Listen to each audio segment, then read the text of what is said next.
Hi, I'm McCarthy, and I help people with their breakups. And I'm going on my third story in a row here, so if I'm talking kind of quick, I'm just getting through it. I'm getting a little bit hungry, but I'm here to serve you. I'm here to over-deliver on all my services. And this letter got lost in the junk mail, so I apologize. I think he sent it to me twice, and I've recovered it now, and I'm going to get right into it right this second. Hello, Mac. My name is blank, and I have an unusual situation. I had a girlfriend, high school sweetheart named blank. We had plenty of great times together, but some things went wrong completely on my fault. Well, when you break up, it's never completely your fault. It takes two to tango. I'm a manic depressive, and I have Aspergers, and was on some medication that I had fits of rage from, and I honestly just treated her like shit because I was self-destructive and would hurt myself by hurting others around me. Wow. Well, at least you realize that about yourself and you're working on it. I'm not manic depressive. I know depression, but Asperger's, I'm not very familiar with it. I know the term, but I can't speak on it. That's one thing I'll do when I go through your story. If I have no knowledge of something, I'll tell you. I can't really touch on it, so I'm not going to try to. This was 100% over text, and I have never laid a hand on her verbally or verbally yelled at her. You were in fits of rage, but you never yelled at her. And the fact that you want credit that you never laid a hand on her is suspect. I mean, you should just never do that, period. I mean, any kind of physical contact or abuse to a woman is unacceptable. Anyone sending me a letter out there that has hit their girlfriend or their wife or something, it's just unacceptable. I probably won't even help you out. That's how strongly I feel about it. I know you're saying I never laid a hand on her, but why do you have to say that? I mean, it just should be a given. She blocked me by Facebook and all means of contact one day. It's been quite a while now, obviously. I've long changed since then, and I'm on the correct medications, and I'm beginning to learn to live with Asperger's. So good for you. Good for you. I'm happy for you. But I just feel incomplete without her. Well, you miss her. People don't, relationships don't complete you. You should be able to complete yourself. I know this is probably a hopeless chance of getting her back. Well, if you already think that way, that's a bad way to start into my life. You got to be positive in the direction you're going to.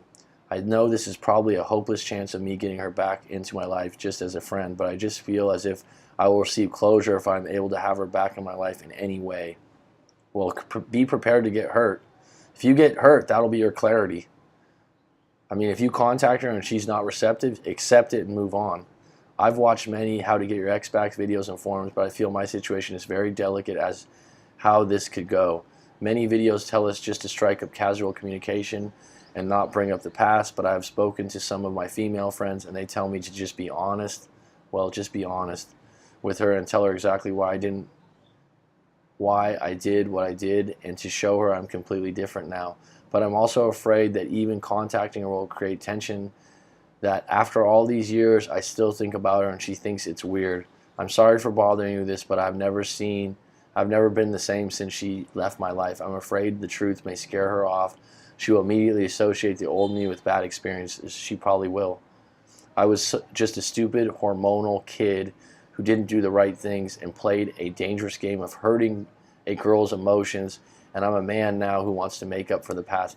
Sometimes, making up for the past is being better in the present, and don't go into this saying sorry and that you've changed. Show it. But there's a good chance, that she won't give you another chance. And if she doesn't, you just need to accept that as clarity and honesty. Almost nothing scares me normally, but I'll be honest and excuse the vulgar language. But I'm absolutely fucking terrified of what can happen if I get back in touch with her and she still sees the old me.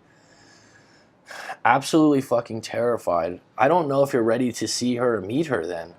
It doesn't sound like psychologically you're there. Frankly, I don't even know how to start this. So sorry for the long message. I've just never cared for someone as much as blank, and I don't want to follow in my father's footsteps of mistreating women. I want to be different. I've completely changed and really need help making this first step. Thank you for reading this far, and again, sorry for the long message. If you need clarity from her and you meet her, let her go the minute she says she's not interested. You can't carry this on. The fact that you want her and you believe you changed doesn't mean that she's going to want you and believe you changed, or she just might have moved on herself, and you need to accept that. And the fact that you have this issue with you don't want to follow in your father's footsteps of mistreating women, that's completely in your power. But I would add a little touch to this. The fact that you are